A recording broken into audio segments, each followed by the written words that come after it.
자, 빅쌤 영어 내신 오리엔테이션 시작을 할게요. 자, 일단 뭐 다른 일반적인 영어 내신하고 되게 비슷하겠지만 선생님하고 내신할 때 좀 차이점, 다른 어떤 내신하는 거랑 차이점이 있어서 몇 가지 특징을 좀 얘기를 좀 해보려고 합니다. 자, 첫 번째는 뭐냐면요. 선생님은 학생을, 그러니까 수업이나 해당하는 다른 내용이나 과제는 다 비슷하게 나가요. 근데 핵심은 학생별로 선생님은 초심자와 숙련자를 나눠서 진행을 해요. 특히 뭐에 대해서? 연습하고 과제에 대한 측면을. 이게 왜 그러냐면은, 여러분 보면 알겠지만, 이제 시험을, 이제 고등학교의 고1 학생이어서 시험을 처음 대비하는 학생도 있을 거고, 아니면은, 이제 고2 정도 돼서, 또는 이제 이제 시험 몇 번 치러봐서, 이제 시험 구조를 좀 파악한 친구가 있을 것 같기는 한데, 선생님이 그래프 하나만 그려볼게요. X축은 들인 시간이고, Y축은 나오는 점수라고 본다면, 우리가 일반적으로는 이렇게 시간을 많이 투입할수록 점수가 많이 받을 거라는 거는 맞긴 맞아요. 근데 중요한 거는 뭐냐면 그래프가 이렇게 진행이 될 거야.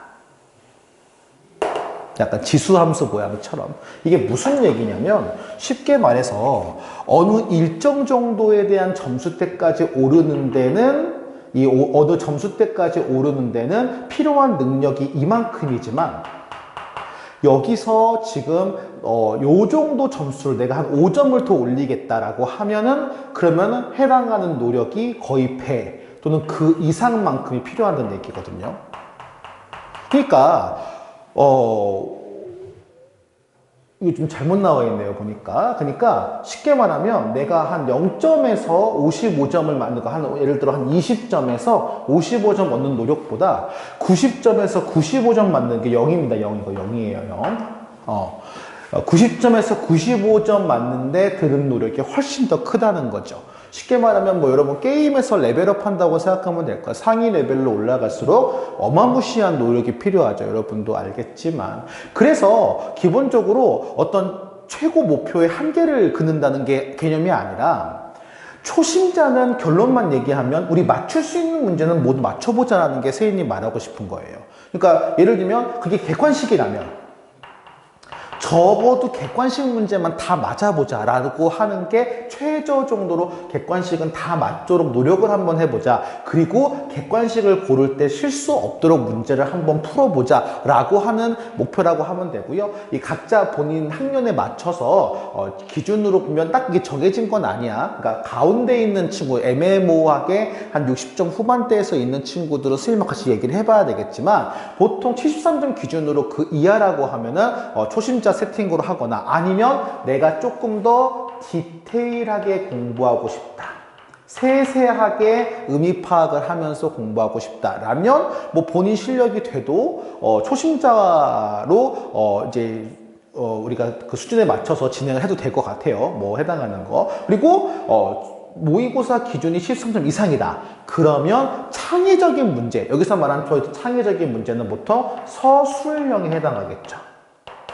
그리고 새로운 신유형에 대해서 적응을 잘 할 수 있도록 하게 만드는 거가 어떻게 보면 숙련자 목표라고 생각하면 되고요. 그래서 첫 수업 진행하고 나서 선생님이 개별로 또 이제 학생들이랑 상담을 진행할 거거든. 그러면 그때 선생님이 학생들과 얘기해봐서 초심자로 시작을 할지 숙련자 시작할지 아니면 처음엔 이렇게 하다가 나중에 이렇게 바꿀지에 대한 걸 진행을 하고요. 다시 한번 얘기하지만 본인의 수준이나 기타 여러 가지 환경이나 이런 거에 맞춰서 선생님은 두 파트로 나눠서 진행을 할 거예요. 그러니까 수업은 똑같이 들을 거예요, 분명히. 근데 연습과 과제가 좀 종류가 달라집니다. 예를 들면 어떤 식으로 달라질 수가 있냐면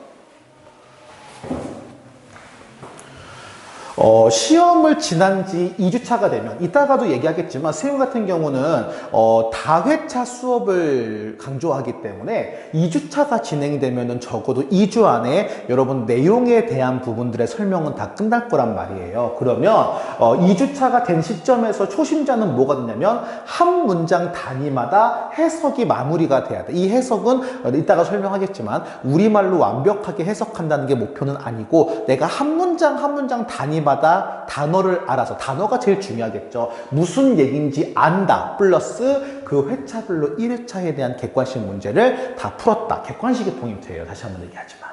그런데 숙련자가 되면은 목표가 좀 달라져요. 빈칸 넣기와 어법 선택의 연습부터 시작하고, 즉 해석을 진행하지 않습니다. 숙련자는 해석을 진행하지가 않아요. 그 차이가 있어요. 가장 큰 차이가. 그리고 문제는 1회차의 객관식 플러스 주관식까지 함께 마무리가 돼야 하는 점. 그 다음에 얼추 마무리가 되는 이제 시험 기간이 막바지가 이를 때에는 이제 연습이 이제 해석했으니까 그 해당하는 지문에 모든 지문에 빈칸 넣기와 어법 선택. 그 다음에 예를 들면 숙련자 같은 경우는 최종 어순배열까지 들어가는 거가 목표가 될 거예요. 그래서 어쨌든 초심자는 객관식을 다 맞자가 목표가 될 거고, 숙련자는 서술형에 잘 대응을 할 수 있다라고 하는 게 포커스인 것 같아요. 뭐 사실 우리가 처음에 한 10점, 20점 나오다가 100점 맞으면 좋겠지만 실제 이게 물건 넣는 거랑 물가 건너는 거랑 똑같거든요. 한 번에는 못 가요. 중간 단계를 거쳐야 될까, 디딤돌이 필요하거든. 그래서 일단은 초심자들은 바로 목표가 무조건 100점, 중학교처럼 100점이 쉽게 나오는 시험도 아니기 때문에 일단은 객관식부터 다 맞고 나서 얘기해보자 라는 관점이라고 생각하면 될 거고, 숙련자는 이미 객관식은 거의 확보가 되는데 서술형 부분이 어렵다든지 아니면 실수 때문에 맨날 고득점을 놓친다든지 하는 친구들이 숙련자 목표라고 생각하면 될 것 같습니다. 그래서 다시 한번 얘기하지만 학생들의 어떤 한계를 정하는 게 아니라 먼저 할 수 있는 것 또는 필요한 것부터 해보자라는 관점이기 때문에 그렇게 나뉜다고 생각하면 될 것 같아요. 자, 그 다음 두 번째는 뭐냐면 이제 학생들이 제일 궁금한 것 중 하나가 어법에 대한 얘기거든요. 그죠? 자, 이 지문 선생님이 시간을 많이는 안 주고요. 한 30 정도 줄 테니까 쭉 보면, 만약에 이 지문이 학교 내신 지문이어서 공부를 한다고 치자고. 그러면 뭘 공부를 할까, 얘들아? 예를 들면 여기가 참 중요하다라고 선생님 몇 개 밑줄을 한번 쳐볼게요. 어법에 대해서 중요하다고 하는 지점들을 아마 분명히 시험을 여러분 공부를 하면서 외울 거라는 거죠, 분명히. 물론 이거에 대한 설명을 듣고 관계대명사의 면에 설명을 듣겠지만 일단은 그것 전에 먼저 우리가 뭐 기타 외우는 암기나 연습, 뭐 빈칸 넣기나 어법 선택하는 걸 포함해서 지금 선생님이 밑줄 친 부분에 대한 것들은 다 여러분들이 중요하다라고 생각을 하고 지금 다 외울 거라고 선생님 생각이 들어요. 그죠? 좀 더 연결 한번 해봅시다. 한번 어법과 관련되어 있는 부분에서.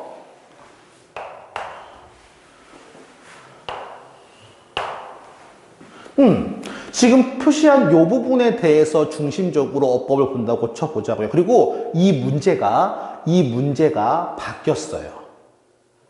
어떻게 바뀌었냐면, 잠깐만요. 이 멈췄나? 이렇게 바꿨다고 쳐보자고, 지금. 아까 거랑 비교 한번 해봐요. 그러니까 아까 거 같은 경우는 느리게 움직이네. 그거 같은 경우는 여기서 해당하는 부분은 잘 이겼다고 치고 이걸 외웠다고 거의 외우고 암기하고 치셨다고 생각하고 지금 지문을 보는 거야. 그러면 이거 원문에서도 피처였는데 맞죠? 그 다음에 이것도 원문에서는 지금 being attacked였는데 이거 원문에서는 be left였다. 무슨 말이야? 여기서 2번 답을 고르는데 이 어법 실력이 전혀 필요가 없었어. 왜? 내가 원문으로 많이 공부하고 친해진 거는 be left였거든. 그러니까 아까 지문에서 be left, 잠깐만요. 아까 그래서 be left라는 거를 익혔다는 거야, 쉽게 말하면. 그러면 당연히 그 다음 문제에 대한 답이 원문과 다르기 때문에, 근거는 뭐냐면 다시 한번 얘기하지만 원문과 다르기 때문에. 그래서 저 be left가 답이라는 거지, 쉽게. 왜냐면 이유는 원문과 다르기 때문이에요. 다시 한번 얘기합시다. 어법 문제를 지금 풀었거든요, 현재. 어법 문제를 풀었는데 어법 지식이 1도 필요 없어. 반복적인 여러분의 노력만 필요했을 뿐이라는 거야. 그런데 문제는 뭡니까? 이렇게 변형됐을 때예요. 자, 우리 아까 기억해요? 아까 지문 기억해요? 아까 지문에 여기 자리가 뭐 있었어요? 피처가 있었거든. 아까 여러분 그 기억이 날까 모르겠다. 화면 멈춰놓고 한번 돌려놓고 봐봐요. 피처가 있었어. 그럼 피처스였지, 위치 다음에. 그러면 위치 피처스가 어쨌든 피처링으로 바뀌었다는 거야. 그러면은 동사 모양이 ing로 바뀌었으니까 여러분 기억으로는 기억과 충돌이 되죠. 내 기억은 features, 나와 있는 건 피처링. 그러면 1번이 답인가? 라는 거죠.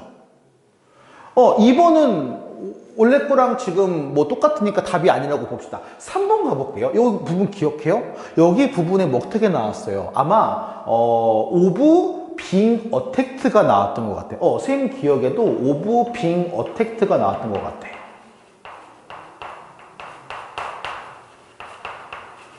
그러면 being attacked가 나왔으니까 능동인 어택이라고 하면 틀린 거 아닌가? 라는 거죠. 그런데 지문 내용을 봤을 때는 두 내용이 같고 상호가 공격한 게 맞기 때문에 요거는 맞는 거예요. 무슨 말이냐? 여기서 틀린 게 하나도 없어요. 1번과 3번이. 즉 1번과 3번이 분명히 원문과 다르거든요. 그런데 1번, 3번은 문법적으로 틀리지 않았어요. 왜냐면 내용도 그 내용에게 맞으니까. 선생님 말하고 싶은 게 뭡니까? 어법을 바꿔 나왔을 때는 어법을 안 바꿔 나왔을 때부터 먼저 할게요. 어법이 안 바꿔 나온다면 그냥 지문을 반복해서 보면 객관식 어법 문제는 다 해결돼요. 문제는 어법이 바꿔 나왔을 때는 어떻게 되는 거야? 내 기억에 피처를 내 기억과 여기에 해당하는 표현된 게 서로 부딪혀서 갈등을 일으키고 싸워요. 보통은 누가 이겨? 원문이 이기죠. 그럼 여러분 틀리는 거예요, 이 문제.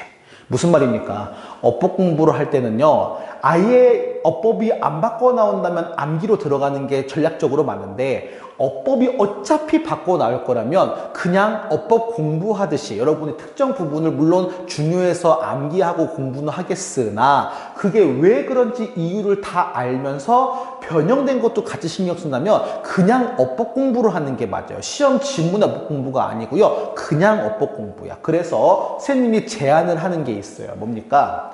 제안을 이렇게 할 건데요. 그래서 선생님은 결론만 얘기할게요. 이 얘기를 한 이유가.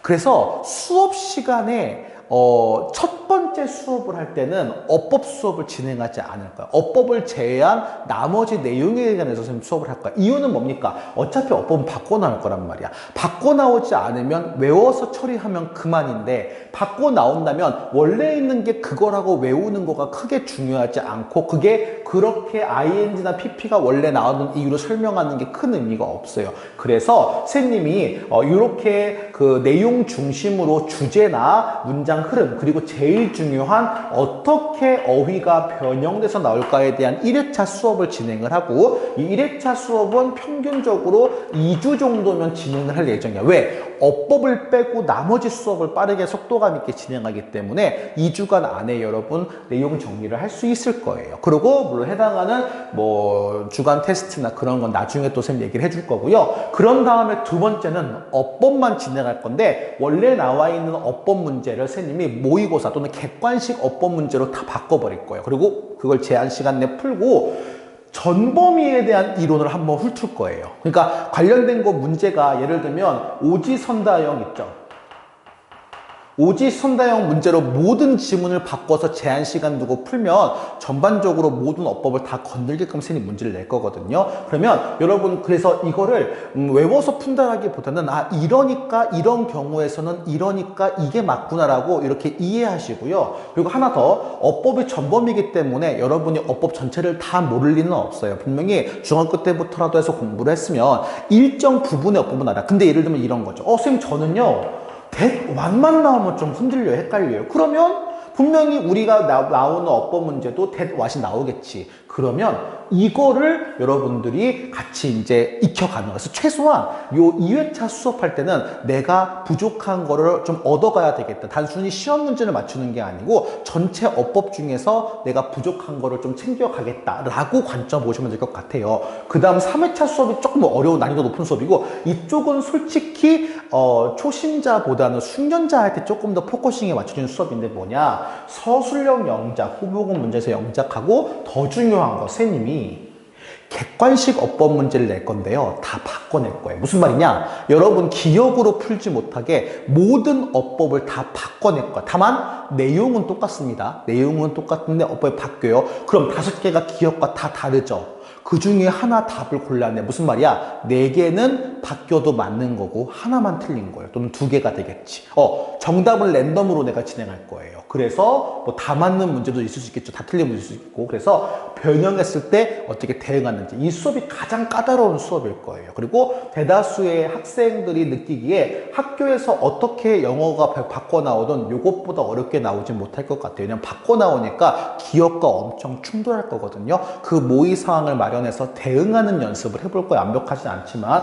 그리고 직보가 마련돼 있죠. 직보에 대한 설명이나 기타 주간 테스트에 대한 설명은 선생님이 다음에 얘기할 테니까 간단하게 특징만 정리하고 넘어가 봅시다. 수업하기 전에, 내신 들어가기 전에요. 자, 아이고야. 그리고 요거 간단하게만 얘기해 볼게요. 여러분 궁금해서. 그러니까 우리가 크게 3가지가 구성되어 있거든요. 여기 먼저 정리해 보면 3가지가 하는 건데 크게 수업하고요. 그 다음에 연습하고 그 다음 과제가 있어. 많은 친구들이 2개를 좀 헷갈려 하거든. 선생님이 웬만하면 좀 원칙적으로 할 건데 학생마다 조금 좀 다르게 하긴 할 거예요. 수준에 맞춰가지고. 과제는 문제라고 생각하면 돼요. 회차별 문제거든요. 집에서 풀어오셔야 돼요. 연습은요, 방금 선생님이 얘기한 4가지가 있거든요. 그 4가지 중에 초심자와 숙련자가 조금 시작 스타팅 포인트가 좀 달라요. 그래서 그거는 설명해 줄 건데, 연습은 선생님이랑 같이 하는 거야. 그 선생님한테 질문할 것들이 좀 있어야 돼요. 그래서 얘기하지만. 그래서 연습은 하고, 그리고 수업에 대한 것들은 수업이겠죠. 그래서 학원에서 하는 거는 수업하고 연습이고, 그 다음 집에서 해오는 건 과제라고 생각하면 돼요. 그럼 제일 궁금한 게 이 연습이죠. 연습의 크게 4가지를 얘기해 볼게요. 자, 첫 번째 해석. 초심자들한테 제일 중요하거든요. 그래서 한 문장 단위로 간단히 표현인데 선생님이 제일 중요하게 말하고 싶은 게 이 표현이야. 우리말로 완벽하게 해석할 필요 없고요. 그 다음에 제발 제일 부탁인 거, 해설지 좀 외우지 마세요. 여러분이 직접 잡아내서 끄집어내야 돼. 그래야지만 여러분의 기억으로 들어가는 거지. 그렇지 않고 달달달 외우기만 하면 나중에 변형되어 나와서 다 깨진단 말이에요, 여러분들. 그래서 여러분이 맞게 한글 어순이 안 맞아도 돼요. 우리말로 매칭이 안 돼도 돼요. 그림을 그려도 돼요. 맥락만 맞으면 돼요. 이거 되게 오래 걸리거든요. 그래서 여러분들 이거 초심자가 아니더라도 좀 생각을 만약에 한다면, 자세하게 공부하겠다면 이거 추천하게 돼요. 대신에 시간은 많이 걸릴 거예요. 엄청 잡아먹어요, 시간을. 두 번째, 빈칸. 2지문, 3지문. 숙련자용이죠. 초심자는 한 지문씩 해도 괜찮습니다. 2, 3지문 양을 암기한 다음에 한글 뜻이 있을 거거든. 그 뜻에 맞는 영어를 기입하면 돼요. 근데 중요한 게 있어요. 그냥 외우는 게 아니고요. 단어는 다른 단어 썼어. 근데 의미와 품사가 맞는 경우가 있거든. 내가 쓴 게. 그러면 선생님 답으로 일정할 거야. 그러니까 이게 맞는지 꼭 하고 나서 쌤한테 질문을 해야 돼요. 그럼 선생님이 대응을 해줄 거야. 그래서 연습은 혼자 하는 게 아니라 같이 선생님이 할 거란 말이야. 그죠? 확인해 보시고. 그 다음 어법은 2, 3지문 양을 암기한 다음에 이제 둘 중 하나 고르는 거라도 바꿔내는 게 있거든요. 이것도 마찬가지야. 만약에 틀린 부분에 대해서는 모든 근거를 알아야 되거든. 틀린 부분 같은 경우 선생님이 설명을 간단하게 해줄 거예요. 왜 그런지에 대해서 이유를. 여러분들 그냥 외우는 거지만 틀린 것들은 특히 이게 이래서 ing가 되고 동사 쓸 수 없구나라는 거를 이해하시면 좋을 것 같아요. 그 다음에 어순 배열은 숙련자 전용이거든요. 한 지문 양을 암기한 후에 어순 배열 감각을 이제 익히는데 사용하는 게 목적인데, 제일 중요한 겁니다. 원문과 달라도 그 정보 의미와 어법이 맞으면 선생님은 괜찮게 인정해 줄 거예요. 어차피 한글 뜻이 있는 상황에서 단어를 조합하게 하는 건데 뭔 얘기인지 알겠지? 그러니까 그 단어가 아니어도 좋으니까 그 의미를 어떻게 표현할 줄 해서 순수 영작 쪽으로 좀 어순 배열이지만 영작한다는 마음으로 진행을 하면 될 것 같아요. 이렇게 이게 다시 한번 얘기하지만 초심자는 해석부터 시작해서 빈칸 어법으로 끝나는 게 연습 루트고요. 그 다음 숙련자는 빈칸부터 시작해서 빈칸 어법 어순 배열까지 가는 게 목표라고 생각하면 됩니다. 자, 그래서 선생님이 얘기한 그 빅쌤의 3가지 포인트 다시 한번 정리하고 넘어가 볼게요. 첫 번째, 선생님은 수준별 연습 과제를 제시할 거예요. 그 수준이 여러분 가능성을 무시하는 게 아니고 먼저 얻을 수 있는 것부터, 속칭 가성비라 그러지, 여러분 노력이니까 노성비라고 해야 되나? 그러니까 들인 노력에 대해서 점수가 반영되는 그 순서대로 빨리빨리 해보자는 게 취지야. 그 다음에 2, 3회차 이상의 분리수업. 왜? 내용, 어휘, 내용, 어법, 그 다음 변형과 서술형 크게 세 가지로 나눠서 진행할 거니까요. 여러분 너무 과제가 이게 진도가 빠르다고 당황하지 마세요. 어차피 다른 방식으로 세 번이나 진행을 할 거라는 거야. 그 다음에 항상 알겠지만 과제, 연습, 수업 3개의 단계로 진행이 되고요. 여러분 나중에 주말에 좀 부족한 거를 보완할 때는 뭐라냐면 혹시 수업이나 뭐 수업 빠진 거에 대해서도 가능하겠지만 연습이나 과제가 부족한 거를 메꿔놓는다고 생각하면 될 거야. 어쨌든 3회차가 진행이 되고 속도가 빠르고 선생님이 또 여기서는 얘기하지 않았지만 주말에 변형 OX 퀴즈나 아니면 초고난도 문제를 또 주간 테스트를 볼 예정이기도 하거든요. 그거 맞춰가지고 해당하는 것들을 볼 예정이니까요. 잘 맞춰 적응해서 우리 좋은 성적을 정확히 말하면 본인이 공부한 만큼에 대한 성적을 좀 얻기를 선생님 하는 바람이 있습니다. 그래서 오리엔테이션은 요 3가지로 기억하면 될 것 같아요.